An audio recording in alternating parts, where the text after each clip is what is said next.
So what's the worst thing you've ever seen? What do you mean? You know, like ever in your life?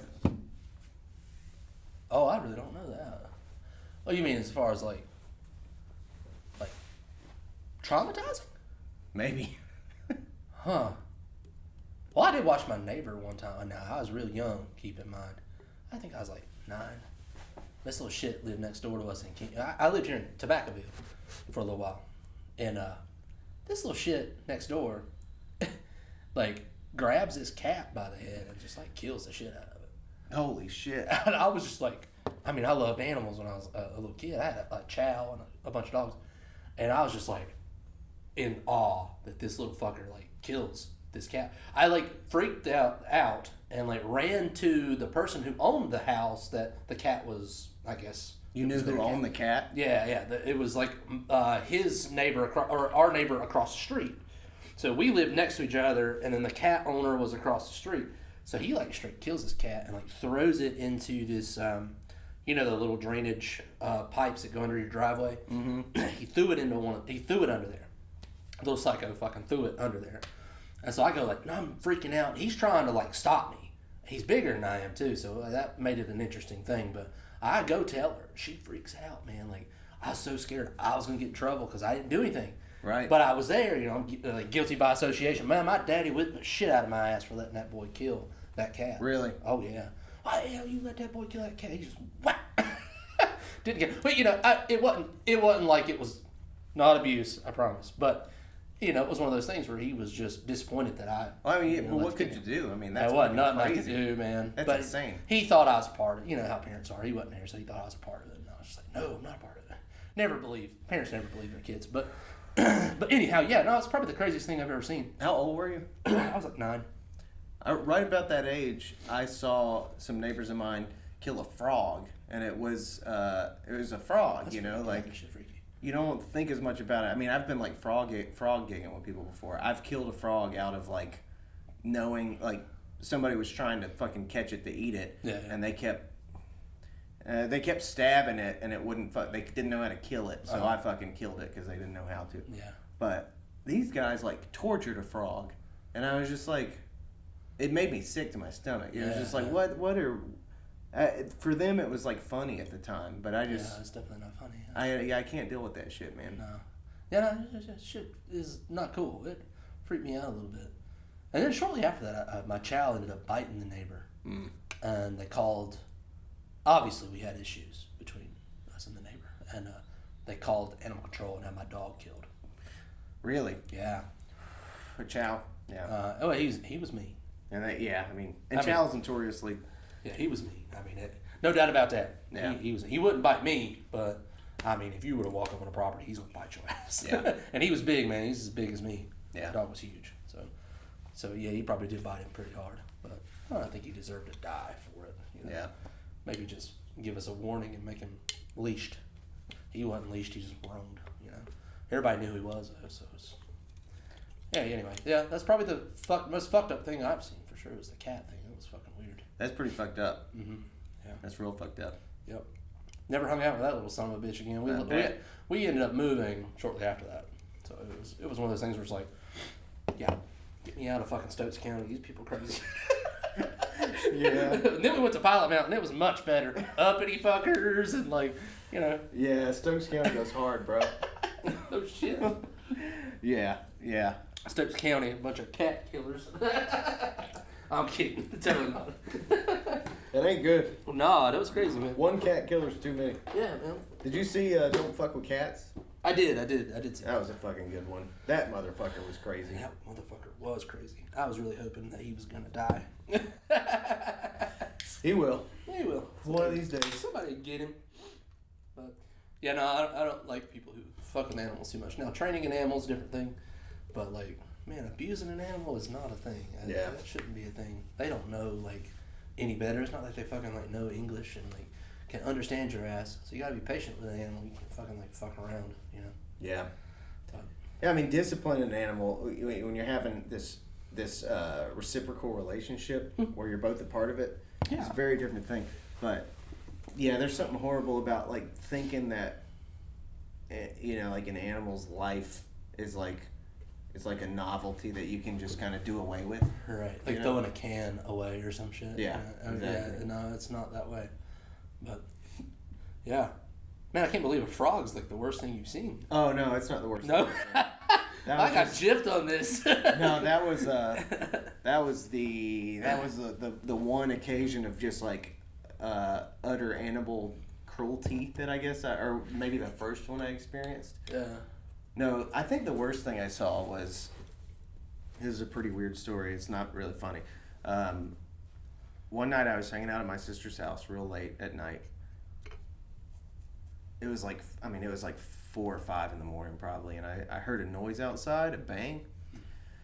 I looked out the window, and there was a guy walking down the street, and there was a car beside him, and they were like on a paper route, but this guy was out of his mind and was punching mailboxes off of the fucking frame. Jesus. Yeah, and he punched my sister's mailbox off, knocked it off. It takes a lot. Yeah. To do that, yeah. When he did that, the car drove off. I looked out the window and I was like, I've got to go address this guy. I also thought, I don't know what's going to happen, so I'm going to take some protection with me just in case. So I grabbed a hammer and I walked out there just in case he tried to fucking kill me or something. I get out there and he is like unconscious in the middle of the road. Oh, what the hell happened? That's what I'm thinking. Like, what the fuck happened? I just saw you on your feet. Right. Your friends drove off. What the fuck happened? I go out there and he's like fucking laid out in the street. And I go inside. I was hanging with like one of my sister's like friends or in-law type people. And I was like, the dude's in the street, like, what the fuck? And they were like, we gotta tell your sister. Next thing we knew, we heard boom. We heard a car run over him. Yeah. Oh shit. Yeah. So we run out there and he's like destroyed by this car, and he's alive still, but he's mangled. Oh God. Yeah. So oh no, man. We called 911. The car that had hit him had pulled over to the side. It was just some dude on his way to work in some factory, and he was crying as hard as a person can cry, you know. And the car came back, disappeared, and then came back again with 2 women. One of them was his like baby's mama, and one of them was like some trailer park lady that was just making things worse. And they start screaming and acting like they want to fight whoever ran him over and stuff.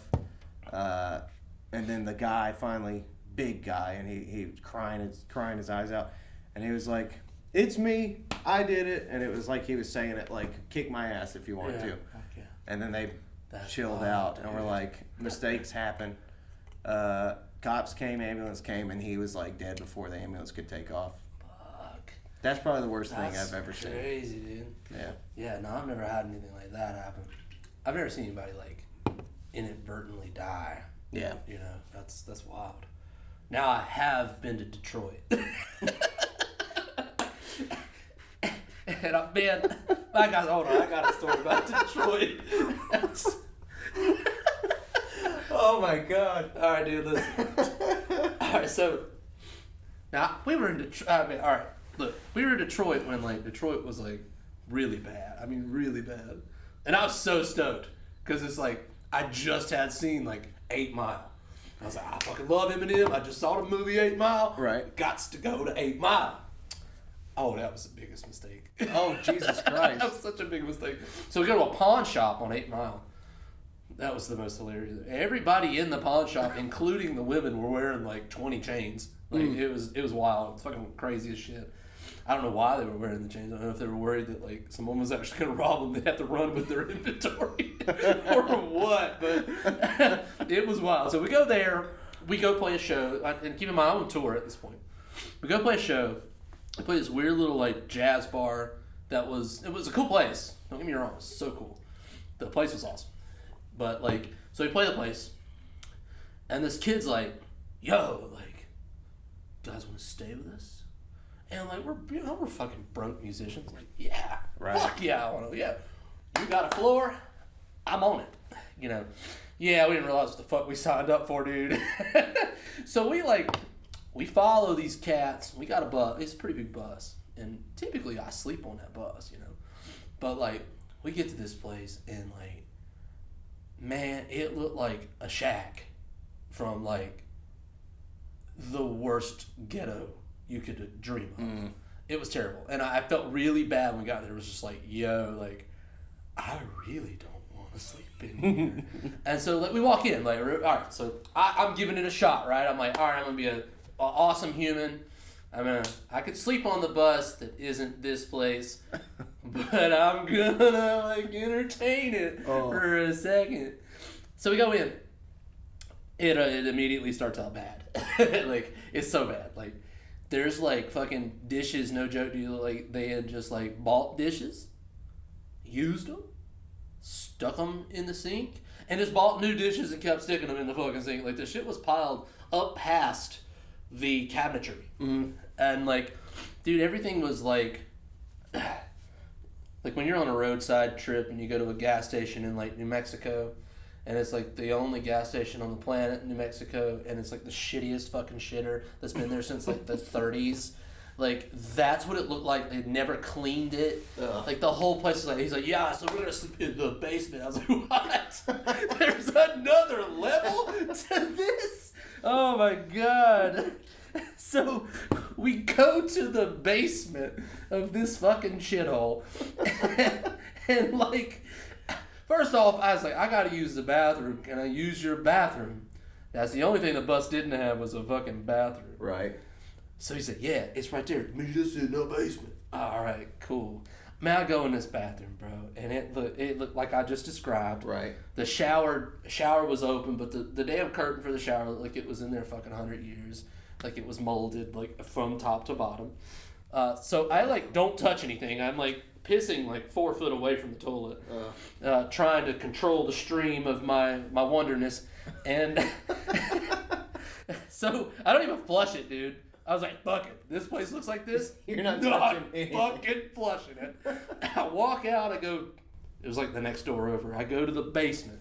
Man, I get like halfway down the steps in his basement, and like immediately, like the cat piss, like just engulfs my nose, and I'm like, oh my god, like so Tyler and Joey are already down there, and I'm like, are these motherfuckers actually gonna sleep down here? Now our singer, he didn't even get off the bus. Oh no. He said, nope. He just kicked it back. Nope. So I keep going. I get down there, and these dudes are down there. I mean, there's some like furniture that looked like it had been on the street for 100 years down there. They're spraying fucking Febreze. Oh god. Everywhere, and I'm just like, what the fuck? Long story short, me and Tyler and Joey slept down there, and I think maybe at like 2 a.m. I was like, I'm allergic to cats, so I was dying, dude. I had to go. I literally sprinted out of the house, and I like hit Tyler across the face as I went by. I was like, you fucking asshole. And like, I ran up, and Zach wakes up when I get on the bus. He's like, oh, I thought somebody was robbing us. You know, I'm like, no, it's just me, and I smell like fucking Febreze and cat piss. I thought this was gonna be a good night's sleep. Fuck me. And that was pretty much the end of the story. The other 2 idiots came out of the house at the end of the night, and we left at like 4 a.m. Didn't even say goodbye to these people. We were just like, yeah, fuck this shit, let's go. It was bad, dude. We had a night like that. Not like that. Well, let me rephrase. Nothing like that. But it was wild. We had some nights where we would try to stay with like venue owners and shit like that, because they're always, you know, oh, I love you guys. Like, you stay at my house and whatever. And I didn't know that their like cokehead brother that worked at a restaurant came home at like 3 a.m. with all his cokehead restaurant people, and they just did cocaine all night. Waiting. Exactly like the movie Waiting. And they like roll in, and we're all trying to sleep, and we gotta leave in the morning to drive like 7 hours to the next city. Yeah. And yeah, all these dudes just come in and just pistols are blaring, you know, not literally, but just fucking trying to party with all these girls and stuff. And everybody's just doing cocaine and doing cocaine and doing cocaine. And me and John are both just like wide-eyed, like, fuck, we gotta go to another, like, we have to sleep. And finally John was like, listen, man, I can do it. I can drive us to fucking Charleston or wherever we're going. I was like, you can do it. You can stay awake. He was like, I can fucking do it. I was like, I swear to God, I'll try to stay awake with you. And we started leaving in the middle of the night, and then we started getting like eyeballs, and like some of the waiter people, some of the fucking coke heads started like coming out of the house and sort of like looking at us, and we're like, we're not fucking stealing anything. We're just leaving because all y'all are fucked up as motherfuckers. So we left, and then I think that night actually we left, and then it turned out after we got to South Carolina that Kike had left his base in Valdosta, Georgia, and so I ended up once the trip was over. Like the next weekend or something, I had to drive like 9 hours down there to get that fucking thing. Yeah. Jesus, dude. Was it 9? Maybe it was more like 7 or so hours. I don't miss that stuff at all. Yeah. Driving like that was terrible. Yeah, we had some fun times on tour. There was definitely a lot of interesting shit, like the Detroit instance. Did you find Eminem? No, I didn't find him. We were on trail though. Like we stayed for like, well, honestly, we stayed for like 3 days. First couple days before we played were fucking amazing. Like we knew this chick, and like she it was a baby mama situation, but she didn't have her baby, or it was with the dad, and so we could stay at her place until the kid came back, and so we hung out with her, and she showed us around Detroit, which was cool. My dumb ass walked around Detroit like in the like absolute like abandoned areas with like a Leica camera. Like nobody messed with me though, which was cool. Yeah. And so like we did that for a couple days, and then that was the worst part of it, to be honest. But yeah, no, it was terrible. But I didn't get to find Eminem. No. Dude, I miss touring, but it is rough. If you're not doing it when you're in your 20s, like when I was in my 20s, it was cool to do it at that scale. Yeah. But now I really want to be on the road again, but I don't want to be staying at no house where like chickens are like trying to get in your bed and shit. Yeah, right. Yeah, that's we got to that level eventually.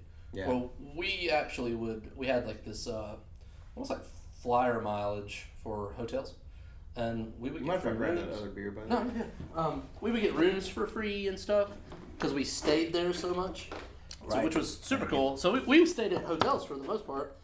Continental fucking breakfast and rock and roll, which is fun. But we did too, actually. Yeah, but I mean, just we didn't. Yeah, John used his shit to get us discounted rooms or whatever. But he did that shit where you bid on a room, and you just say, I want to spend $80 or whatever. So, I mean, that was way cheaper to go that way. Yeah, I remember, and we can move on after this story if you want to on something another topic. But like, I remember the first time we encountered a MILF on tour. So, fucking New Jersey, dude. Fucking Jersey. God. And we were, I'm not going to say. I was in a band that was related to that state. And so. A fuck for Jersey? Yeah. So we played this show, a fucking great show. And I think it was like with someone like Census Fell or something like that. Played a great show. Well, this little like, I don't know, he wasn't really little. He was like 16, maybe 15. He comes up with his like mother and whoever the fuck else was with her, and asks us if we had anywhere to stay. And so, typically we at this time in our career we weren't doing the hotel thing. So we're like, no, we didn't really plan on that. I don't know. So they invite us back to their house because they have this marvelous place, according to his mother. And and at the time, like, this tour is kind of weird too because our original guitar player decided not to go because of some fucking relationship issue that he had. So we basically had a fill-in guitar player who was hilarious, and he used to be in another hilarious, like almost like a comedy band, but great musician. And his name is Kyle. And so we get to this place, it's fucking beautiful. It was great, fucking awesome, dude. Well, apparently it was his kid's birthday, and he wanted us to stay there. Come to find out. Because we go in and there's like this fucking like a spread, dude. Like they were expecting us or something. And I was like, this could not have been planned for us, right? There's no way. And it wasn't. It was his actual birthday. And so, we're eating and playing fucking like Xbox and shit like that, having a good damn time. Well, it comes to the sleeping arrangements, okay? Now, this place is huge. It's got a basement, it's got an upstairs, and a main level. And she's like, there's some like spare bedrooms upstairs. You guys can sleep up there. And like, there's some stuff downstairs. Well, Tyler, I, and Kyle are like, we love sleeping downstairs in like basements because it's cool. Like, I'm a fat guy. Like, I like to be cool. So like, we all kind of make our little like bed fucking forts in the basement. We're all snuggled up talking bedtime shit. Kyle's cracking jokes and shit. And all of a sudden, we hear the door kind of go, and Tyler goes, "What was that?" And I was like, "I don't fucking know. Maybe one of the kids is like dicking with us, wants to come down here or some shit." He's like, "I don't know about that." I was like, this kid though, don't get me wrong, like he was awesome. Tyler was awesome, but he was always kind of just curious. And it's like, why are you curious? So then this motherfucker gets the hell out of his little sack of shit on the floor and like starts to walk up the steps. Well, he catches this bitch walking down the steps, and she was like tiptoeing like a fucking ninja, and she's like, ah! when he like rounds the steps, she's like, ah! Oh, I'm sorry. And then she like runs back upstairs. So Tyler comes back. He was like, that was fucking weird, man. And I was like, yeah, okay, that was weird. All right, we'll leave the lights on because I ain't fucking. That bitch might come back. Like, let's not turn the lights off for at least 30 minutes. So we're still hanging out, and Kyle is talking to me, and Tyler goes, hey. And I'm like, what now? I heard the door again. Sure enough, she comes all the way in there and is trying to, like, starts talking about her divorce. And now don't get me wrong, this lady's not a bad looking lady. Uh-huh. And she's not very old. Like, I think she was probably in her, like, late 30s. So probably about my age now. Yeah. And so, like, she's talking about her divorce, and she's trying to, like, justify why she's down in the basement with us. And so she tries to get Kyle to go up to her room with her. Uh-huh. And so the whole time Kyle's like the size of my arm, dude. Like, Holmes is like 7 foot tall, the size of, he looked like fucking Pete Davidson. He has tattoos, fucking sunken eyes, little dude's like kind of weird. And like, he's just like, what? Why is she trying to get me to go to her room? I said, lady, if you want someone to give you some time, go up to the spare bedroom upstairs and ask for Matt. And that was Zach, but she was going to go up there to ask for Matt. Who was not on tour, but it was going to be Zach, and Zach would have busted ass laughing, and this is also going to try to come on to him. Oh. So, long story short, that like morning was really fucking awkward because she did go into the room apparently, and so like, God, it's so cringy. And Zach is like, man, why'd you tell her to come in our room, man? I said, she was looking for some action, bud, and we were not available for said action. And so it was an ongoing joke. And then she comes downstairs, and it's just like, all of our buttholes were just like tight. You know what I mean? Like, oh, God. Did you think she wanted to fuck y'all instead of the other way around? Absolutely, yeah. Oh, that's good. Yeah, absolutely. She was definitely trying to, like, get one of us to fuck her. It's just like, lady, your kids are, like, over there, and also we're like, I would think I was only like 19 at the time. Oh yeah. I was still kind of I wasn't a baby, but I was still kind of a baby. Like, really? Lady? Come on. I do not want to fuck you in Jersey. This is not my dream moment of fucking some mom in Jersey. Did she talk like a Snooki? She talked like a Snooki if Snooki was like Kim Kardashian. It was weird. Gotcha. I think I can imagine that. Yeah, it was an interesting. She's an interesting lady, and then she kept asking if we wanted to stay. Like for longer? The next morning, we were gonna eat breakfast and we had a show. We split. She's like, "You guys could stay. You could stay." I'm like, "Well, we got a show, so no, we can't stay. But okay, bye. Thanks for the hospitality." Dude, when I first heard of y'all, I assumed you were from New Jersey, the band. Where? No, you want to know where that came from? Yeah, I do. All right, so we were trying to come up with all these fucking like cool names for a band or whatever, and this is when AOL was kind of still big. This shows my age a lot here, but AOL was still really big, and so me and Matt had been writing music before the band actually was a band, and this girl had that screen name. Kiss for Jersey? And she, like, Matt was like, we should name our band after their first fan, because she's our first fan. So really, we actually named the band after fun. Our first fan. Do you know who that person is? Not a clue. Damn. No, I do. I'm just kidding. I don't know her now. I did then. Matt would know. I guess, did she know that that's how y'all got the name? Yes, we told her. That's awesome. Yeah, well, legally, I think we had to tell her. Because she had the screen name, and I think it was going to be some sort of, like, copyright issues or some shit. I don't know. But legally, we had to tell her. But, yeah, no, I remember her name. I think it was Allison or was something like that. It's been a long time. But she actually came to, she rode down here to a show. And then when we were in Jersey, she came to a show.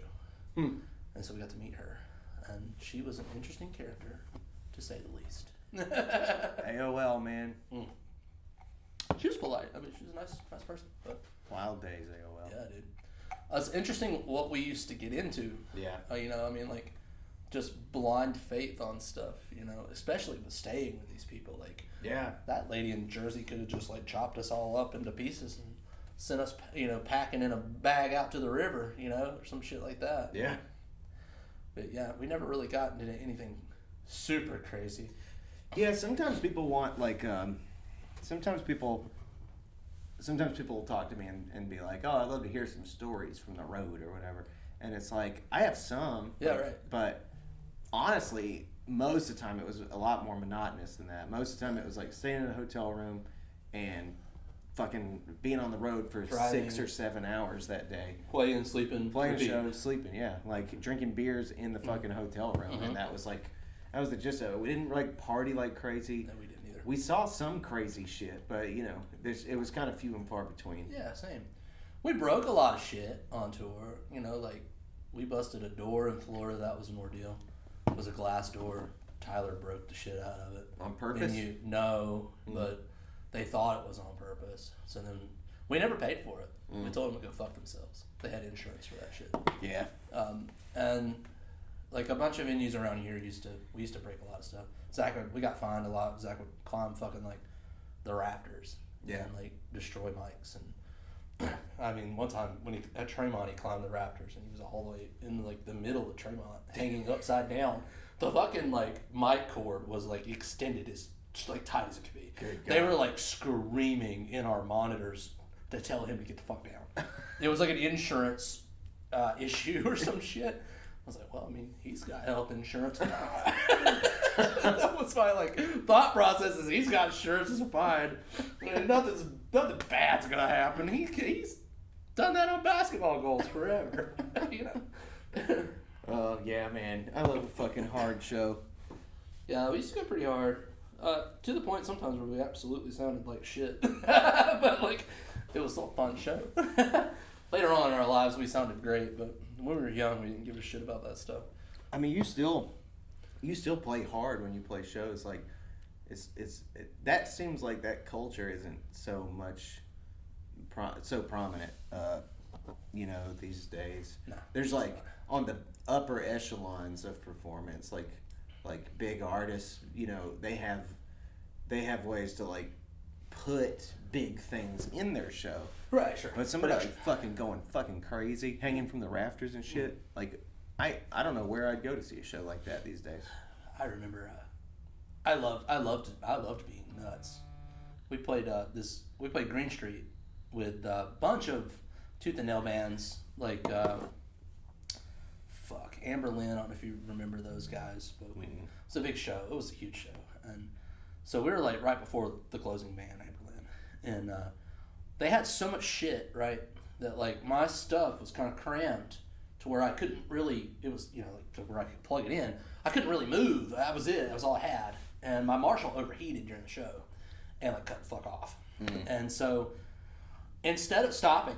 Because I was crazy, man. I didn't stop. I actually jumped. Now this is a head and like not a combo amp, but like a half stack with the head on top of it. I jumped on top of the head, physically like leapfrogged on it. I'm standing on top of this head now that is not secured to this amp, And like I'm still playing the riff, and when I got a break in the riff so I wouldn't lose my place in the song, I unplugged, replugged, and went back in.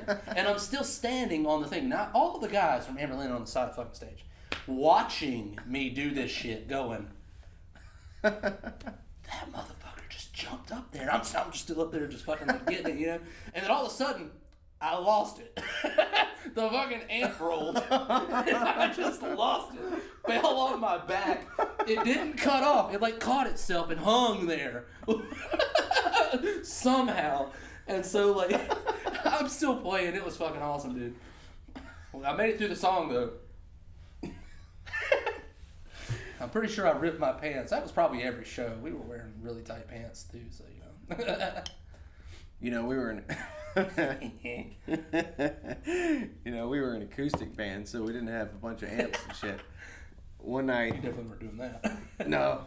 And I'm a different performer, but one night we were playing in Wilmington at this place like the Surf Bar Lounge or some bullshit. And I'm playing like much smaller clubs than what Kids for Jersey did, but we were out there in this neighborhood bar, and on our description of the gig it said that we had like a sound man and PA and all this stuff provided.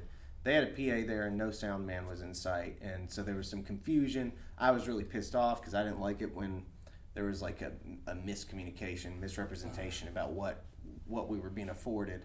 Because as far as anyway, we can skip those details, but there was already like delays. The show was delayed by like a lot because we had to learn how to use this PA system that we weren't really familiar with, and it wasn't really obvious what to do with it and stuff. So a lot of tension was already building, and then goddamn, we finally get it rolling, get all plugged up, go to take the stage, getting on the stage, getting the mics, like we're just on, like there's that buzz where we're just like in that little motion where we're about to start playing. All right. Just then this black dog walks on stage and shits in the middle of the stage. He said, fuck this shit. I'm the shit right here. A bar full of probably 80 people all just start pointing and laughing at us. And I just unplugged my guitar and walked off the stage and was just like, what am I doing with my life? And I think I walked, during our set break, I walked out to the beach in Wilmington and just looked at the water like, I don't know what I'm doing. What is this? What am I doing? Yeah. That sucked so much. That was one of the worst. That's terrible. I've never had that happen. I would say that if that ever happened to me, I'd have probably been the one guy on stage that would have kicked the dog shit at the crowd. I was really bad about doing stupid shit like that too. I definitely was insane.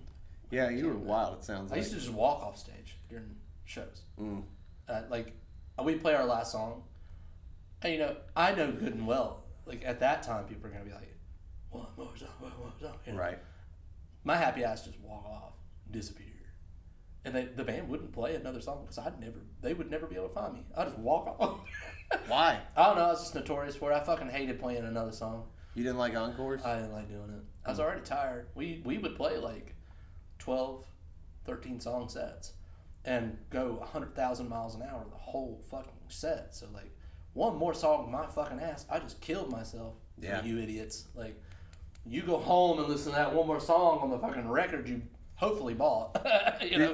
Was there a part of you that liked leaving them wanting more? Yeah. Yeah. A lot of it, yeah. And the other guys would never do that shit, so that's why I did it. I just walk the fuck off. Yeah.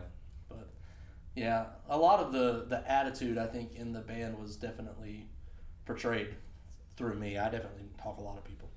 I didn't do a lot of stuff like that. Like I wasn't the kid that sat at the merch table, I was the guy that like was at the bus.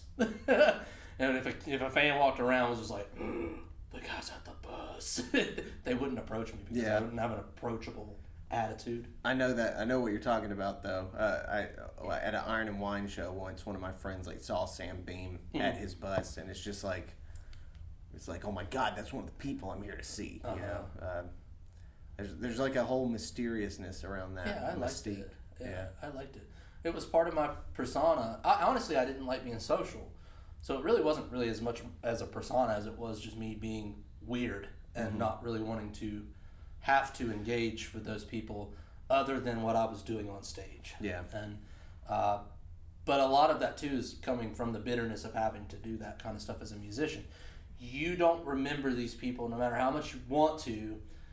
Most of the time you're not remembering them. So like I would be in like Joplin, Missouri once or twice a year, and I'm not going to remember you from last time likely unless you just absolutely stand out to me for some reason. So there was no, in my mind, it was a cut and dry every day. Even with the bands we were on tour with, I didn't make a lot of friends. I did, but I didn't try to at first because I knew that it was a means to an end. I'm not really going to keep up with you. Yeah. And this was the time when like the internet really wasn't as big of a thing as it is now. So, now we could most definitely done that shit through Instagram or a little better through Facebook because you have it on your phone now, and then you had to actually get on a computer. And hell, my computer was at home. I didn't do that shit on tour, so you get robbed. There's a couple times we did almost get robbed, but like, yeah. So I always saw it as a means to an end. I still engaged. Like if somebody, I wasn't a dickhead, so if somebody talked to me, I talked to them. But like, yeah, I wasn't the same. Based on your touring experience, what would you say is the worst city you've ever been to? Well, I fucking hate Atlanta. Although it was entertaining. I mean, within 10 minutes of the first time I ever went to Atlanta, we were walking downtown and we were near this like cash and pay place or whatever, and like these two girls are in the middle of the fucking road, yanking their hair out and like smacking each other. And there's this guy, and we're about to walk in front of these two idiots like going at it, and this guy says, don't you walk that way. Walk over that way. They crazy. We took the block. He was right. We did not need to be walking in front of that shit. So he helped us. But I didn't like Atlanta very much. Yeah. The venue we played was cool, but it just, I can't remember what it's called, and somebody who's listening to this is going to be like, I can't believe he doesn't remember that. But it was a venue that had like, I think it was Purgatory was one stage, which was the bottom floor. And then you had Heaven, it's the center floor, which is a stage, and then top floor was Hell, or something like that. It was weird. It was a weird layout. It might have been Heaven. It was at top, Hell at the bottom, and Purgatory's in the middle. I can't remember, but it was something like that. I guess that would make sense. Yeah. It makes more sense. But it was a great venue. I think we played there with O Sleeper and maybe War of Ages, something like that. But big show, great show. I just didn't like the vibe in Atlanta very much. Even when we went to like what I would call the progressive side of town, which was like the more indie, like hipster type of area, you had vintage clothes, which I'm super into vintage stuff, and that area still didn't impress me. So that place and maybe Austin, Texas. I fucking hated Austin, really? Texas. I hated it, dude. I did not like any of Texas, to be honest. Dallas was fucking weird. I didn't like Dallas. And it could have been just because of the time that it was. It wasn't a lot of like, there wasn't a lot of cool shit there when we were touring. Like they were really developing the area still, so it wasn't. I mean, obviously Dallas is a big city, but like it was more of a like rich area versus being like now it's probably progressive where you've got like coffee houses and more like Seattle or something like that. Which, but yeah, no, I didn't really like Texas at all. I always fucking hate Florida. Florida is like the butthole of America. Florida's bad. Every time we went to Florida, we got into trouble. And it was mostly because Florida's a shithole. Yeah. But like, yeah, every time. Jacksonville, Florida. Fuck off, dude. Fuck off, dude. I fucking hate that. The saving grace of Jacksonville, Florida is we got to hang out with Yellow Card. That's where they're from. Oh, wow. And so like, we hung out with them and stayed at their like condo or some shit while we were there, which was cool. But that's like, fun. Everything else fucking sucked. I mean, I fucking hate that place. The people can't drive either. New York was cool. Every place that you would think that I would have said, I thought was awesome. Like New York was awesome, even though we had to drive a bus in New York. It was still cool. Jersey was actually cool. Had a great time in Jersey. Yeah. Bowled with Senses Fell at a shithole bowling alley, which was so cool. That was such a cool place. Yeah. And but yeah, no, fucking Austin, Texas, and goddamn Atlanta. Well, I like Texas a lot. Dallas, I did play Dallas, and I think I played at like this, like cheesesteak place. I don't know. Did they have a good cheesesteak? They did, and cool. it was like, well, that's worth it. I just remember a big old Texas boy was like the talent buyer. And he was like also, I think, like the chef. So I think it was what a job description. Yeah, I think it was chef maybe and talent. Maybe it was his spot. I'm not sure, but you know, they were just. It's like it's weird. It's like a weird Southern take on a big city attitude. So there was a lot of distance, a lot of like I don't give a fuck. We see bands in here all the time, but like whatever, you're gonna get paid. I don't really remember the show. I just remember like the environment. I remember being outside in Dallas and just kind of being like, damn, like this is Dallas, and it goes on and on. It's a big city. It is a big place, yeah. I liked Texas though, like the atmosphere. I really loved San Antonio and. No, I did like San Antonio. Yeah, I stayed in San Antonio with a band that we were touring with. It was fun. San Antonio has a cool vibe, man, and like I think they really love music down there. They do, yeah. Austin, I guess I will say about Austin that there was a. It's a town that belongs to local musicians, you know? Like and I don't know what it was like when you were there, but when I was there, it was like, I don't really see the point in touring here because like, there's 500 musicians on the strip every night playing shows. Yeah. I'm in a club where you have to pay to get in, and a bunch of these people are playing on the street, for free. Or you can hear them from the street, and some of them are free, and it's like, this is hard. It would be really hard to make an impact in Austin, being an outsider. This is like a place where you live and play, not where you travel to and play. The place we played in Austin was this huge warehouse, and it was packed. I mean, the fucking place was packed. I just didn't like the atmosphere. And the venue was weird. Sound was weird because it's a fucking warehouse. So yeah, it was just weird. I don't know. I just didn't have a positive vibe. Yeah. From the show, and the scenes we were playing are totally different. You know, these kids are there to like fucking kill each other and like try to like mosh and pit and stuff. So like and dance and all that kind of crap. So like it was a different vibe. I just didn't care for it. I think the worst place. I mean, some of the worst places I've been to include Southern Georgia and certain places in South Carolina. Yeah. I don't like those markets. They're just weird. I had some very weird nights in Georgia, all over Georgia, but the worst city I ever went to was Shreveport, Louisiana. Did I ever tell you about Shreveport? No. It was fucking weird. The night before, I went and stayed with my buddy Caleb in New Orleans, and we were touring all the way to Texas and back around. And New Orleans is kind of cool. New Orleans is badass. Yeah, I mean, Baton Rouge is cool too. I didn't get to make it to Baton Rouge, but I'd like to. New Orleans, I fell in love with like the first time I went. Amazing. It was just so cool. Food's amazing. Music in the street and just the mysteriousness and the voodoo vibe and just the sweatiness. I just loved wanted it. to poke dolls with a pin. Oh yeah, I was there. I wanted to venture off into some scary house and be like, "Tell me about my future," and then just be like, "You're gonna die when you're 32." Read me, please, witch. Yeah. Read me. But then we went north to Shreveport, and it was. I remember when we first got there, it was just like. Everything was hot, and all you could see in town, everything pointed to a casino.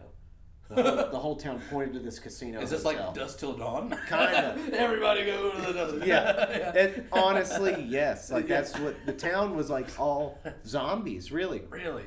That's like weird. we're under this bridge. I don't know what the fuck the place was called, but we're under this bridge, and so we go into the place. There's this. This sounds like it's out of a movie, but it's. And I can't, I've tried to tell the story before and I just can't do it justice. There's a big, gigantic doorman, like a big boy. Yeah, I love those guys. And he's got like a mustache and he's got suspenders on. Oh, cool. Every time he looks like he's from the 30s. Yeah. But with a t-shirt, but yes. And fat, but whatever. Right. We're like, hey man, we're the band tonight, blah, blah, blah. And he goes, and he just looks at us and he won't use words. And he makes these funny faces, and we're like, so where should we do? What do we do? And we'd make another face, and we were like, are you fucking kidding me? And Kike, we're trying to figure out like, is he joking or is he just what the fuck is happening? He wouldn't use words with us. He just would make these faces and like poses, and so we were like, that's not something you run into every day. So we go on. eventually I meet the booker, and he seems like a normal guy, and they've put us up in a very, very nice hotel that we're not paying for. So that's pretty nice. Yeah. And we get to playing the show, or we're getting closer to the show. We go out on the block, smoking cigarettes probably. And this like gypsy woman in like a red dress walks up to us. I love this already. Yeah, she's just a gypsy woman. I don't know what, and she starts just spewing nonsense at me and Kike about like just unintelligible shit, just shit that we can't follow at all. And we start to get the feeling, I think, that's just like, what do we do now? Like, do we run away from this lady? Do we try to talk to this lady? Run like hell, dude. What do we do? And she's just blah blah blah blah blah, and, pretty aggressively. So we're just kind of stuck, and we eventually get out of that. We go sit down in the bar, and Kike says, "I need to mention. You know, your dad said something to me before we came on tour. He was like, take care of Tyler. You know, keep an eye out. Make sure y'all don't get in any danger." And he was like, I think that's really true. He was like, I think we might be in danger. You are gravitating towards the danger. Yeah. The last little bit I remember that was just weird that captured this, the whole set we were just like fighting with the audience, trying to be like, why are y'all acting like y'all don't want us here? Like, this is odd. And we play a song, I think we played The Wait by the band, and the bartender, this hipster looking motherfucker, the bartender, hipster in Louisiana. That's interesting. Yeah, he after the song, I saw him go, "Love that song," and he was being like sarcastic about us, and I like looked him in the eyes until he would look at me, and then he looked at me and like looked away real quick, and I was like, I think this whole city just hates everybody that doesn't already live here. I was like very confused. And then we just said fuck it and went to a hotel. Then cut to a few months later in Valdosta, Georgia. I think Valdosta. There was a stand-up comedian playing in a room next to the room we were playing. And I was like, I'm going to go check that out for a while. And he had like a whole like 10-minute bit about how Shreveport, Louisiana was the worst place in the world and how he had experienced this whole gypsy like crisis. Pretty much the same story as me. Just everybody in that town seemed like they were strung out. And maybe it's like on replay there all the time. So yeah, I'd have done that lady a little differently than you guys did. I'd have probably started like breakdancing in front of her. And she'd have probably like freaked the fuck out. Or I'd have just screamed. She thought you were the devil. Yeah, I'd just been like, and she'd have been like, ah. But what would you have done to that doorman that wouldn't use words? I don't know. I was a pretty big dickhead when I was young, so I'd have probably said a whole bunch of shit that I would have regretted later. I'm that way. I'm very outward with my words sometimes when I'm frustrated, especially when I don't know what I really said to him then, but like, yeah, I don't know, man. I think I need to be more outward sometimes. Yeah, I'd have probably been like, use your fucking words, asshole. You know, I said something. Speak English, suspenders. Yeah. Can you talk? No? Do you have a tongue? Did they cut it? I'm not sure. You know, what the fuck, man? Can you point to the person I need to talk to since you aren't talking? Big 400-pound ball of uselessness. Yeah, well, I'm sure he's probably strong. Or at least just big. He'd probably be hard to knock down. Yeah. I'll tell you that much. Well, if you punched him in the Fantastic Four. Find the right spot. But, no, yeah. Never been to that place. I'm glad I didn't. Never go, man. Yeah. Unless you want to gamble or whatever, I mean, you can do that. Yeah. What was your favorite place? Well, you said that. That's awesome. No. What was your favorite place then? Honestly, the best places for us as a little like Americana trio were usually small towns in Virginia. Yeah, Stewart, Virginia was one of them, and what was that other one? It was damn, I don't remember the name of that town now. It wasn't Stanton. It was Strasburg, Virginia, I think is what it was. There was a place up there that was it was called Christina's. I think it was called Christina's Cafe, and it was just like this half Mexican girl had started this restaurant in fucking middle of nowhere, Virginia, where she like grew her own vegetables and stuff, and she raised her own pigs that like were on the menu.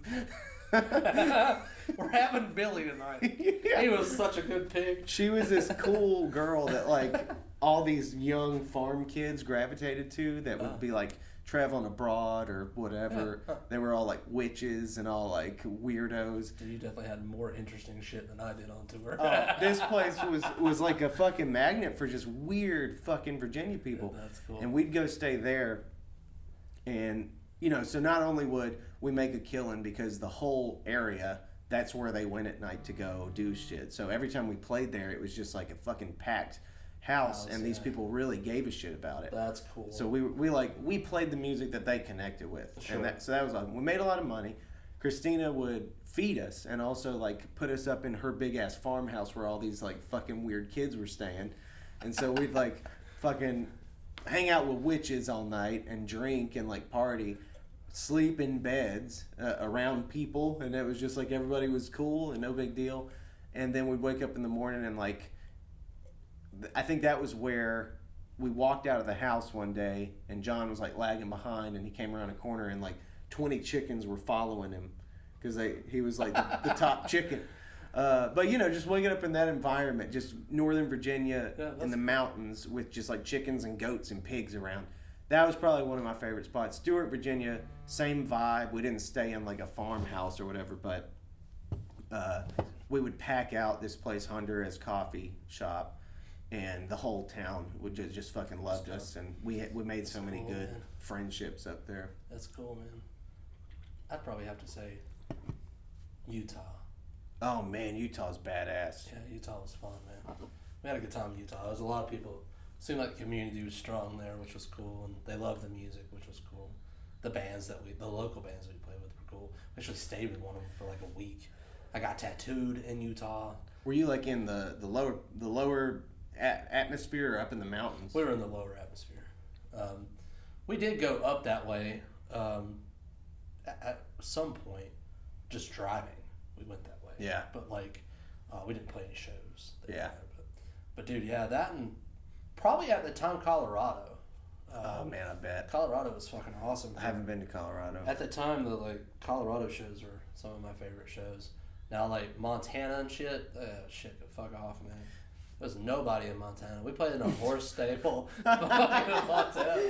Wait, Kiss for Jersey played a whole fucking like festival played this shit. There probably wasn't 2 people there, dude. It was wild. The bands were huge that were on this festival. And there was just nobody there. Oh, man. Like, the one kid up front was just like... And I'm pretty sure he was the kid that was probably paying us to be there. He's just like, yes, I got him here, and I'm going to fucking pay him. And I'm loving it. So they got mad, though, because at that show we all dicked around, and we all swapped bands. So I was in like War of Ages or some shit. And some of their guitar players were in Christopher Jersey. Nobody knew the music. It was just like a bunch of fucking noise. Oh God. We did play one song of our own, but like it was terrible, dude.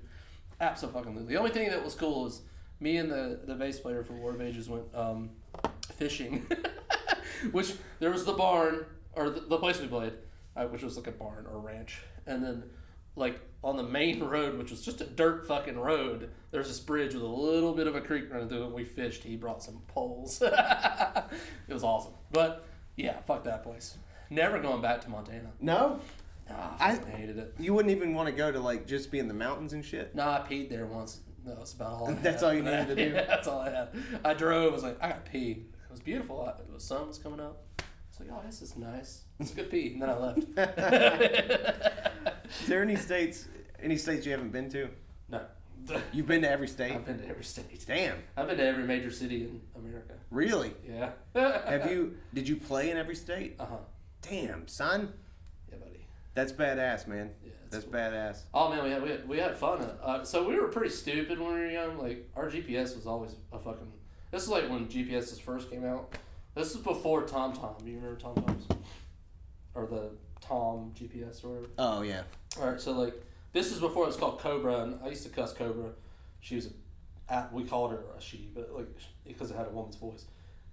I called her a bitch all the time because she'd fucking turn us around. The thing wasn't updated, you know. But like one day we were in Oregon, and we were basically it was the end of our tour was in Oregon, and we had to drive to meet the next tour. We had 3 or 4 days to get from Oregon to New York. And that was upstate New York. And so we're like, oh, sure, the GPS will know where we're, like, how to get back. Like, we'll probably, like, run the top of the United States all the way over to Niagara Falls area. Oh, shit, no. That fucker tried to... All right, so once you get to the Canadian border, the motherfuckers won't let you turn around. They won't let you turn around. Same thing happened to us in Mexico. They would not let us turn around. We had to go in and get approved to go the fuck in and then come back out. It was fucking wild, yes. And this was a time when they were trying to crack down on, like, you had to have a passport to get into Canada and to Mexico. Oh, shit. All these things. So, like, you know, beforehand, you just had to have your driver's license. So, luckily, GPS is, we're not paying attention to this shit. Like, it's like 3 a.m. in the morning. I'm not paying attention to this shit. I'm driving. I said, fuck. All these fuckers in the bus get up. What the fuck are you fucking at? We're at the Canadian border, motherfuckers. I can't turn around. I've already gone too far. And so the guy's like, roll the window down, you know. Hey. I'm like, hey there, buddy. Roll the window down. And I'm like, yeah, so our GPS kind of took us the wrong fucking way. Anyway, I could just turn around. No. I was like, fuck. Well, what are you guys doing here in Canada? I was like, I don't want to be in Canada. Like, what part of that do you not understand? I accidentally ended up here because of this bitch. Cobra that sent me here, and I didn't mean to be here. He's like, well, what are you guys doing? I was like, we're a touring band. Oh, I can see that. You have a name there on your bus. I was like, yeah, it has a name. He said, well, what kind of music are you? And I was like, we're like post-hardcore kind of shit. He was like, do you know who Alexis on Fire is? I was like, yeah, I do know who the Alexis on Fire is. Well, they're fucking awesome. He's like, oh, yeah, they're fucking awesome. I was like, yeah, they're Irish Canadian. Oh, yeah, they're fucking awesome. And I was like, yeah, they're fucking awesome. And he's like, well, hold on a minute. Let me go give a Conrad a chat. And, I'll be right back. I was like, okay, dude. I was like, all right, dude. So, like, dude, no joke, like, at least 20 minutes goes by, and I'm like, what the fuck is this guy doing? Like, we've got to go. We've only got 4 days to get across the entire fucking continent. And so he comes back, and he's like, since you guys know Alexis on Fire, I just need your driver's license and all this other shit. And, you know, he wanted to know who the hell we were. And so everybody gets up, you know, and we've got, like, so we've got not only the band members at this point, we've got fucking like a merch person, and there's like 7 or 8 people in the fucking van. And so he goes, I'll be right back. I was like, God damn it, here he goes again. He's going away. And so he comes back and he's like, all right, man. So I called the Border Patrol at the New York border or whatever, and at Niagara Falls, and if you're not there in 7 days, there's going to be a warrant out for your arrests. Okay, he said, make haste. And so we went, they let us in. And we went through Canada all the way over to the Niagara Falls side of Canada. It was fucking wild. And I like, halfway through the drive, I totally forgot that their shit's in kilometers. I had been running like at least 65 miles an hour over the speed limit. 90% of the ride, I was just like, oops. Shit. Oh, yeah. Yeah, because they were slower speed limits. And so you're just like, fuck, these speeds are awesome. Right, it was like 100. I was like, yeah, baby. I'm running 100. I love Canada. Zach's like, the bus is like doing this shit. And he's like, why are you going so fast? I said, the fucking speed limits are 100 miles an hour, dude. I love Canada. Oh, until we stopped at a gas station, and then I fucking hated it. Everything was expensive, man. Shit was expensive as hell. But I love this. It's super funny, dude. I love this Irish Border Patrol, dude. I can't do oh, lassie, what are you doing in Canada? Oh, what you doing in Canada? Oh, just trying to play music, you fucker. Oh, musician, do you know Eddie Vedder? Do you know Eddie Vedder? Dude, I can't do a Canadian accent. Oh, fuck off. Yeah, that shit was great though. So we got to the other side of the border in like 3.5 days, and the guy was very happy to see us. Oh, I can't do it. God damn it. Oh, you guys are here. I heard about you guys. You guys touring with Alexis on fire. With Alexis on fire. Alexis on fire. I like her in here. I always used to like make fun of that band name because I was trying to figure out if they were saying that an actual Lexus was on fire. Alexis on fire. A Lexus on fire is what I was thinking. Yeah. I'm like, it's all one word, but is it Alexis that's on fire or a Lexus that's on fire? Yeah. Yeah, that's good. That's good. I should have had an album art with Alexis on fire. That would have really fucked people up. Damn it, is it really about a car or is it about a girl? I don't know. Yeah, funny shit, dude. That was really funny. Yeah. Yeah, same shit happened in Mexico. Except way worse. They did let us turn the fuck around though. They were like, hello, is this a musical band?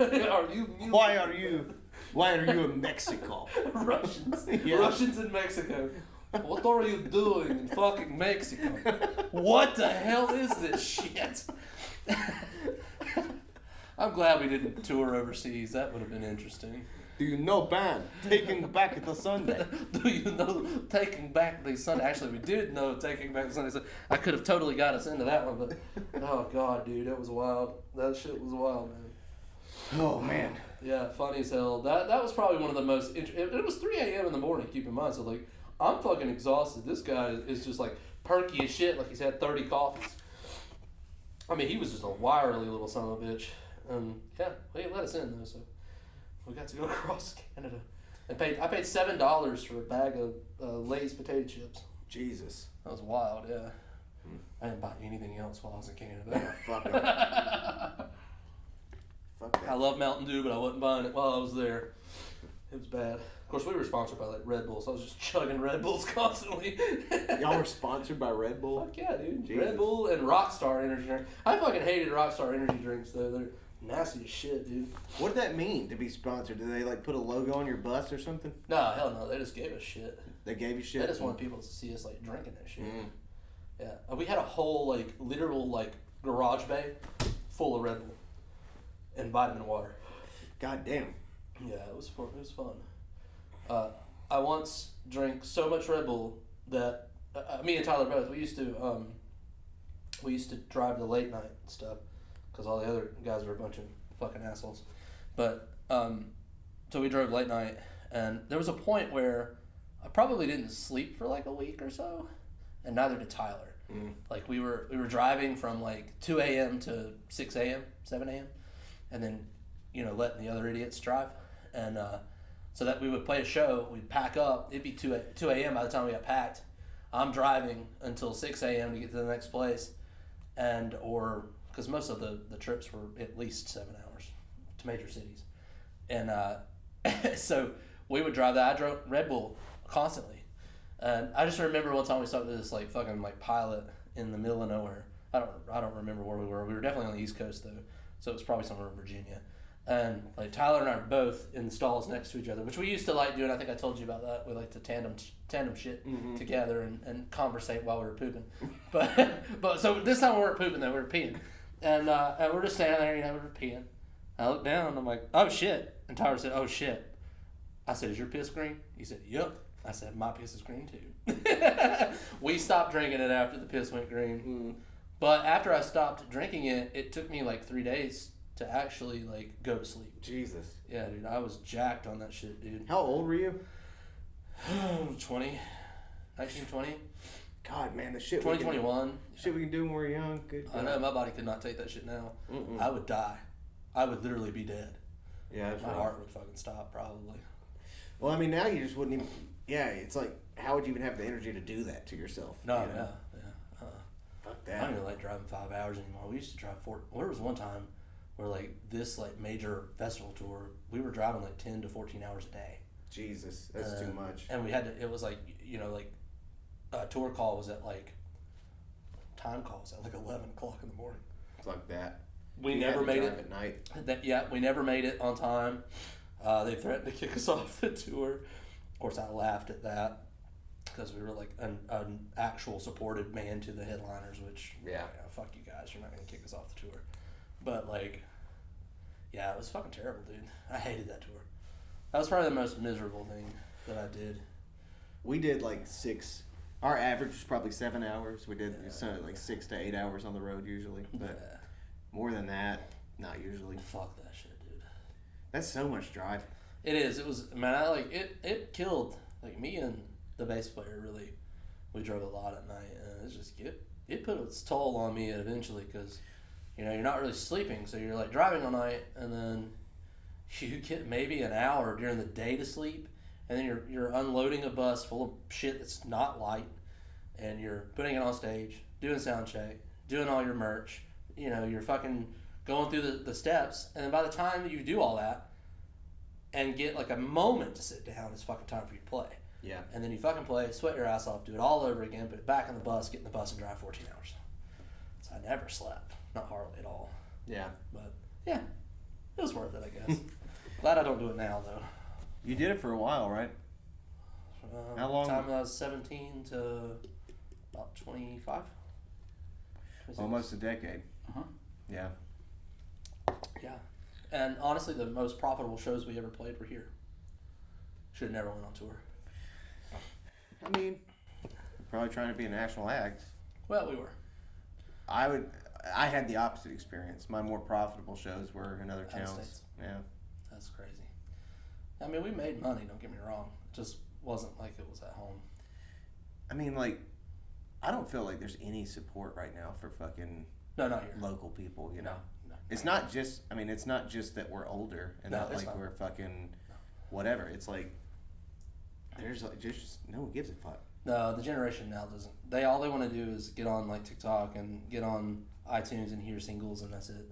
I don't know anybody. I know of one dude who is not somebody that I'd like use as an example. That's like, this dude is one of us, like one of these guys that are old school.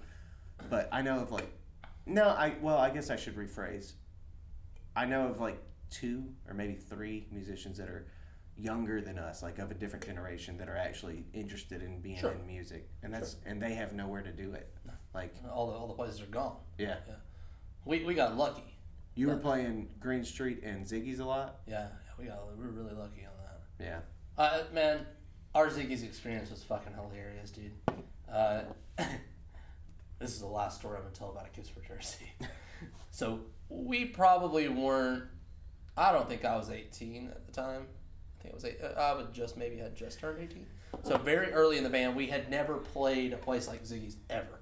Like, we had played coffee shops and fucking packed them out. We had played basements and packed them out. Like crazy house shows, stuff like that. But we had never played a big venue, and so our idea was let's just like say we're gonna play Ziggy's. And, like, we'll just... Jay is always there. So we were pretty smart. Like, me and Tyler and a couple guys, we'd always go over to Ziggy's when there wasn't shows. And, like, that Jay is just kind of hanging out there, like, rolling around. So, like, I was like, the motherfucker... Tyler's like, we could just promote it, and the motherfucker's always there. I was like, yeah, he's always fucking there. Like, we know that.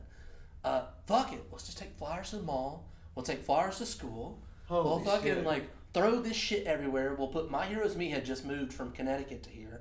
I said, we'll put fucking My Hero's Me on the show. We'll fucking put whoever else will fucking just show the hell up. We'll just show up like we had booked a show, and maybe they won't refuse us. I said, the only downfall will be is that all these sons of bitches show up to a show that isn't going to happen. And then we just get some sort of like weird clout. So, long story short, we do all these things, right? We promote shit out of it. It was a Wednesday, dude. Wednesday. It wasn't even like a fucking popular day. It was like a Wednesday. So we just show up to Ziggy's on a Wednesday. And of course, Jay's rolling around in Ziggy's. I said, what's up, man? We're here to play a show. And he's like, what? I don't remember booking you guys. Fuck yeah, you booked us. We came in here a couple weeks ago. You said we could play Wednesday. I do remember you. We'd always go in there. I do remember you. Did I say that? You sure as hell did. Man, we've got this show, like, this shit's going to be sold out. And, like, Tyler's kind of pitching it, too. This shit's going to be sold out. He's like, well, all right, I'll call, I can't remember that guy's name. Crow, I think was his name. Uh-huh. I'll call, all right, well, fuck it, I'll call Crow. I'm sorry, I totally fucking forgot. So, well, it's us and My Hero's Me if you want to put it on the marquee. Well, I don't know if we'll have time to do that. Well, whatever, fuck it, people coming. All right. Man, no joke, though. Like, we did promote it really well. It fucking sold out on a fucking Wednesday. Now, our first show at Ziggy's was a fluke and was on a fucking Wednesday with My Hero's Me.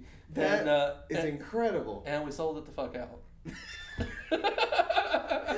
That's amazing. Isn't that shit crazy, dude? Like, that shit was wild, man. Like, after that, I told Tyler that we can do no wrong. We can just show up wherever the fuck we want and do whatever we want. We thought we were fucking invincible, dude. Like, it was amazing. I was really actually kind of surprised it worked, but God, that's so badass. yeah, after that, we never had problems getting shows at Ziggy's anymore because Jay was just like, yeah, fuck yeah, you got to sell out every time we fucking play here. That's true, we do. Thank you. Yeah, it's fucking hilarious, dude. Man, that's so ballsy. Yeah, well, I mean, we didn't have anything to lose. Yeah. You know, we didn't know anybody. So it was one of those things where it's like, well, fuck it, dude. We're just kids. Worst case scenarios, he tells us to fuck off for a while, and then we get bigger, and he ends up letting us play because he ain't got no choice. You know, and this was the time when, like, Beloved and shit was kind of going away. So we were, like, the only band like that around here. Yeah. You know, which was cool. That reminds me of the story of Garth Brooks and his manager when he was like trying to get the Madison Square Garden thing. Uh-huh. And his manager like goes to HBO. It's like, I've got Garth Brooks in Madison Square Garden. And HBO's like, all right, we'll do it. And then he's like, thank God. And he's like, okay, Madison Square Garden, I've got HBO and Garth Brooks. And they're like, Brewers. all right, we'll do it then. And he's like, fuck, that worked out. Okay.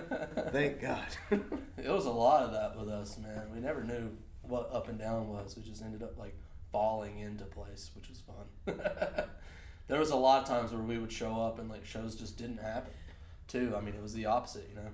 Like Raleigh was a big deal with that. Like there's this place called the Brewery there, and like we all loved playing the brewery after we got established. But the first couple times, like there was a show set, you know, and we'd show up 2 hours from Pilot, you know, to Raleigh, and there not be a damn thing happening, and we would have to just drive back home. Mm-hmm.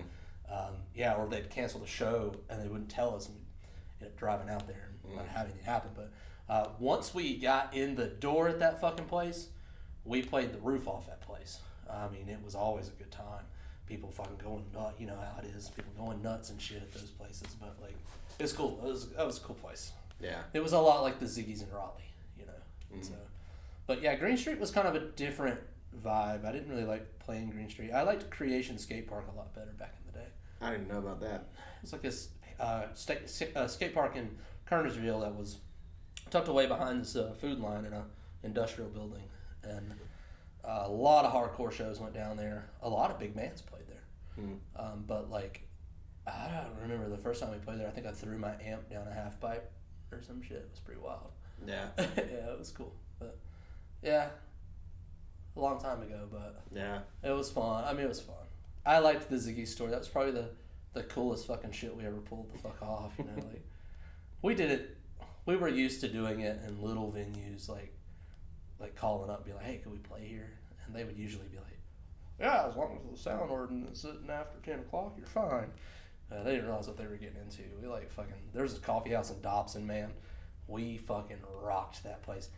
Coffee bean? Yeah. That we were the first band to ever play the Coffee Bean. Really? And she literally had no idea what they were getting into. And we became really good friends after this. But like, dude, I was still in high school when we played there.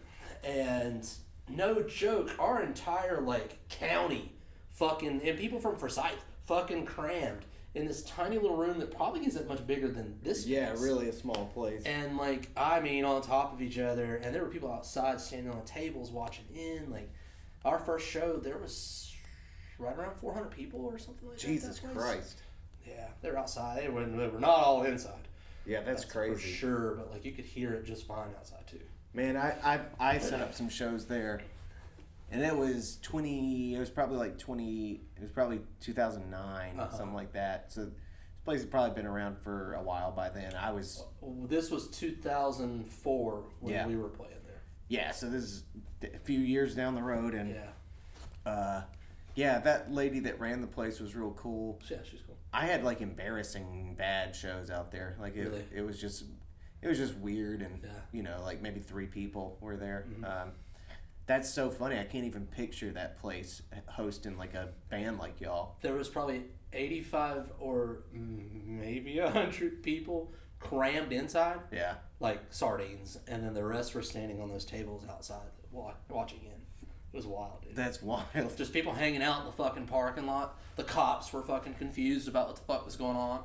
But then they realized that it was just heavy ass music and shit. What did she say after the show? She was just like, "We just made so much money." And we were like, "Well, that's good, cool.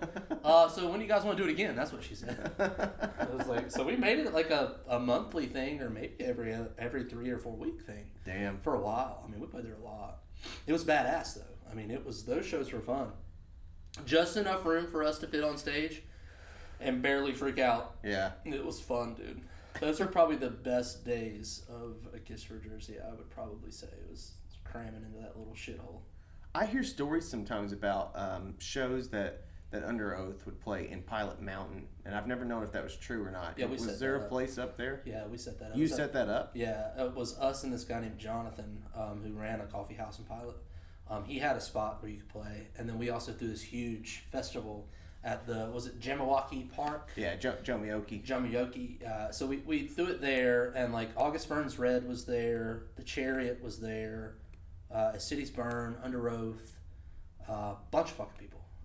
Pretty much Edison Glass was there, which I don't know if you know who they are, but like pretty much every major like tooth and nail Christian hardcore indie kind of like rock kind of band, they were all there. Yeah.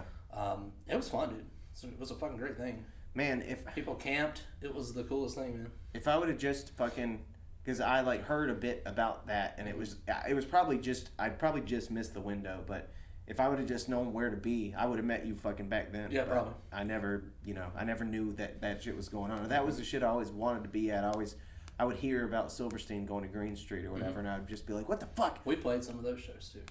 That's where I would have liked to have been, but I never went to those shows. Yeah, and I think I've told you that my wife like low key dated the drummer for Silverstein. Mm-hmm. Of course, my sexy ass comes into play. Sliding in my beautiful Telecaster, my skinny little abs, my sweet little mullet that I had. I was a sexy little ass motherfucker. Now I'm a fat sexy fucker. But like, she couldn't resist. Yeah. Of course, he's kind of a weird looking, anemic looking dude. He really is. Yeah. He looks like a mannequin with hair. Yeah, he does look like a mannequin. He's a great drummer, but sure. Looks like a mannequin with hair. Yeah. I don't know what he looks like now. I'm sure all those Probably guys look. Probably a mannequin with hair. Yeah, maybe so. Still. I stopped listening. I mean, I stopped listening to them after, I don't know, one of their bigger albums. I heard one of the follow-ups. It was the Waterfront album. Discovering the Waterfront. Yeah. After that one, I stopped. I stopped being into that type of music, really. I never really listened to a lot of it. I was more into like, I was into this stuff, but I was more into like the more Circus Survive side of things, the more experimental shit. I liked very experimental music, or progressive music, experimental progressive. Like, I don't want to say Fall of Troy because guitar wise, yes, but no, more like Protest to Hero and like shit that's more techy than that. But like, I wasn't really into the whole Silverstein, Hawthorne Heights kind of like. That was the shit I was into. Yeah. Yeah. I mean, we played some of that. I mean, Kiss for Jersey sort of was a borderline between that. Yeah, y'all weren't really totally that. We were kind of a mixture of like Thursday and like Under Oath. Yeah. That's kind of the way I felt anyway. Yeah. But yeah, no, I was into Thursday, like stuff like that. I was Coheed and Cambria. I was really into like that kind of stuff, but not really the whole emo, screamo kind of shit. And I don't know how the fuck we ended up falling into that, other than we actually did do some screaming and stuff like that. But like that wasn't the initial goal, was to fall into that category, but it ended up happening, which is whatever. But, I mean, that was all short-lived anyway. I was into that shit until, like, the bands that started, when I started to notice that it was changing to in a place where I wasn't going to follow it, was like Paramore, Cartel, Fall Out Boy, like those bands started to come out. Even seeing My Chemical Romance kind of go towards something that was a little more like, you know, it was just, there was too much visibility, and it was starting to get this really pop, like, prettiness to it. Wasn't dirty anymore. Yeah. Wasn't underground anymore. That was the biggest thing that killed me on My Chemical Romance. I loved them to begin with. Their shit, the first couple records, fucking, like, raw. And then, like, what was it, Black Parade comes out, and it's like, what the actual fuck just happened? Like, did you turn My Chemical Romance into Green Day somehow? Yeah. It's like, come on, dude. So I got very bitter taste in my mouth when stuff like that started happening, too. The industry started trying to take it and turn it into something that it wasn't really ever going to be. Yeah. And they drove it to the fucking ground. They really did, yeah. Which is a bummer, but, you know. Some bands, the world lost its edge, too, you know. Yeah, that's true. Like, I mean, I would have a hard time imagining, like, this coming up generation, like, being, you know, that's not the shit that they fuck with. No. You know, that vibe. No, they're more worried about what Machine Gun Kelly's putting out, which is, I could vomit all over his records. Yeah. I fucking hate that shit. Yeah. I don't understand some of that stuff, man. It gets me. And there's this other cat that I've seen on TikTok. I cannot remember his name right now. And then the next podcast, I'm going to rip him a new one. We'll have a conversation about this kid. But he is just like Machine Gun Kelly. But, like, if you were to take the whole Screamo vibe and you put this kid in some sort of, like, weird rap genre with it, that's what he is. And I just absolutely can't stand it. It's just the fucking worst. Yeah. I'm pretty open-minded when it comes to music. Like, I usually like most things. This shit, not so much. I'm just like, really? You're taking what we used to do and fucking, like, destroying it even more with whatever it is you're making these tracks by. Like, yeah. You know, it was fucking, I don't understand it. But somehow the son of a bitch has got followers. Somehow the son of a bitch is making money. So good for him. Yeah. But, like, God. I've noticed there's a subculture or something online that I come across sometimes that is a direct hybrid of hip hop and emo, like screamo emo. It's such a weird thing. It's really interesting. Yeah, it's a weird thing. And some of them are like totally Hot Topic out. Yeah, sure. And they're like gothed out. Gothed out, and they're basically like, the cadence of the music is hip hop. Yeah. But the way that they deliver it is like screamo. Yeah, that's exactly what he's doing. It's really interesting. I just don't understand it. I'm not a fan. I'm not a fan at all. But I absolutely love hip hop. But I just don't know about that. Like, it'd be almost like putting. It's the same thing with country. Like this country kind of hip hop pop that's coming out. Like Vomit, dude. Like, what the hell is this? Yeah. Like, I can't stand it. A lot of what's on, like, country radio right now, I just would rather drown in a puddle of mud. Or I'd rather listen to Puddle of Mud and die. Dude, I have this thought that, like, I think it's...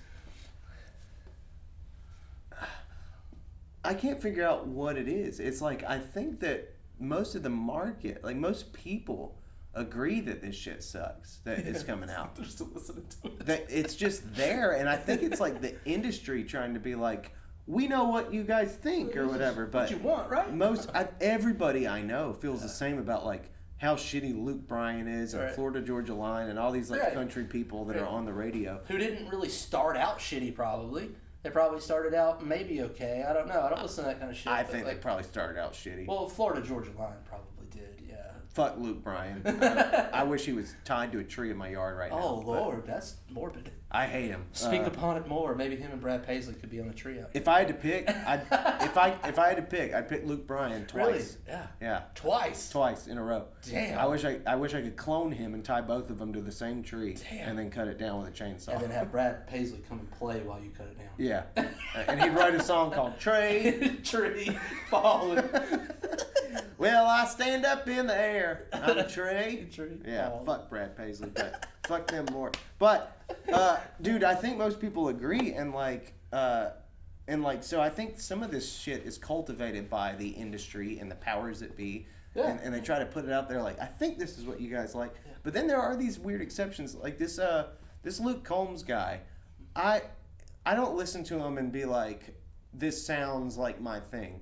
Because it's not. And I know that I know you're not like keeping up with these people. No, I don't. I mean, I know who you're talking about, but I don't. He started on Vine. Yeah. And he cultivated an audience throughout the years that was really organic. It was just a social media audience that supported him to the point where his audience was big enough that a big label was like, hey, can't deny this. Yeah, you have an audience. We might as well sign you. And now he's like dominating country unlike anybody has dominated it in like the last 2 decades. Damn. And it's organic. And like he's an actual songwriter and he's a North Carolina guy. And he's like a heavy, like fat, like not beautiful looking dude that's just like sings like a motherfucker. Like, and that's one thing I don't love about him is like not every song needs to be growled like you're a grizzly bear. You know, like he always is like, I'm starting way down here. I'm gonna draw you in as a crowd, and then I'm gonna take it up to 25. And it's like, okay, you don't need to take every song to a fucking 25, but his songs, they're not written bad, and you can tell that his whole persona is really just around the music that he makes, and that his audience fucking loves it, and that's what frustrates me. Is like instead of the industry as at large seeing that's what people respond to. Yeah. They keep trying to manipulate audiences and be like, we're going to fucking force feed you shit that we think we're reading your mind. When really, we know the fucking difference. Like, we know shit that we gravitate to and what we don't. Yeah. Let us decide as listeners what we're interested in. Especially with social media now. Like, all these people are putting out their own music and promoting themselves on social media like he did. I mean, basically that industry should be more focused on who's got the bigger audiences on those platforms and work with those artists to make a bigger, thing. And they're not doing that. They're pushing idiots that are, putting out the dumbest shit on the planet. And hoping to God that it sticks to the wall. And that's not how it should be. You're right. It's just not how it should be. Yeah. But good for that guy, though. I mean, like, he's crushing it. Yeah. Yeah. I mean, I think, what was it? I'm not up on country, but like Tyler Childress is someone that kind of did the same thing. He fucking, not necessarily online, but like he played Nashville at like shitty bars forever. Yeah. And then just all of a sudden now he's like, touring national act kind of thing. Yeah, cool. And he's big in the Americana world, and he's one of those guys that, like Sturgill Simpson, he feels sort of betrayed by country because they think of themselves as just country artists. Yeah. At least is what they say. And they feel like, well, Nashville doesn't fucking respect the fact that we're country artists and we're successful. We have decent people following us. That's absolutely true. And they don't even consider us country. They think we're like Americana, which I like the name Americana, but those guys seem to really care about saying, no, motherfuckers, we're country. Right. Like, don't deny us Nashville anymore. That's true, yeah. Which is crazy that, like, for an artist like that to be denied some sort of title that they are calling themselves. Mm-hmm. If I called my music, and we know I don't write country music, if I called my music country, who are you to tell me that it's not, other than there's some sort of fucked up guideline that it is? Right. I mean, obviously that pop country bullshit isn't country either, but here we are calling it country. Exactly. Yeah. So country. So, like, I don't really think that, I don't know, there shouldn't be that kind of separation of, like, you're this genre all the time. It's pretty unnecessary. It's unnecessary. Yeah. I mean, your audience is really what you're engaging with. If those people are the people who like what you're doing, who gives a fuck whether they think you're country or not? Because I like Tyler Childress, and I don't like him because he's country. Right. I like him because he's a good songwriter. Mm-hmm. So there's a big difference in that. I respect him on another level that other people may, but I'm not considering him country or Americana. I just like him because he's good at what he fucking does. Right. So, I don't know. Those categories are kind of unnecessary.